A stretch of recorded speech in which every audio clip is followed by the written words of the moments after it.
Fatiha'dan Nas'a yüce Kur'an'ı ezberinden okur su gibi hafız. Hamili Kur'an'dır şerefi şanı, ezberinden okur su gibi hafız. Elifbadan başlar yüzüne devam, yoğrula yoğrula bulur tam kıvam. Erbabınca malum ne bilsin avam, ezberinden okur su gibi hafız.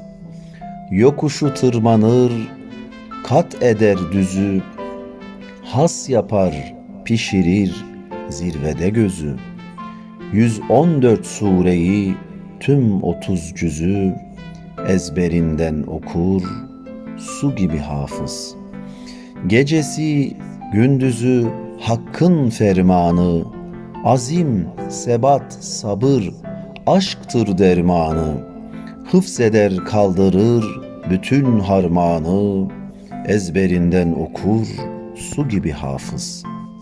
Aylara, yıllara sari uğraşı, rahle-i tedriste takkeli başı, taşlara kıyasla bir yakut taşı, ezberinden okur su gibi hafız.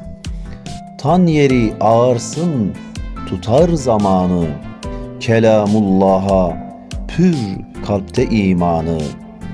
Kıyıdan kıyıya yüzer ummanı, ezberinden okur su gibi hafız.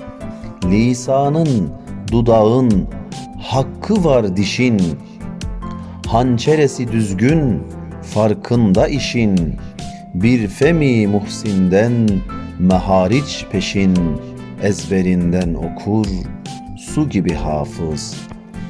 Talimi, tecvidi, tavrı, edası, kulak pasın siler eşsiz sedası.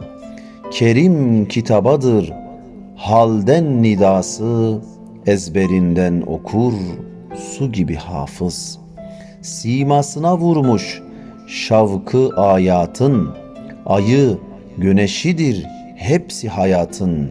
Ne mümkün tarifi o hissiyatın, ezberinden okur su gibi hafız.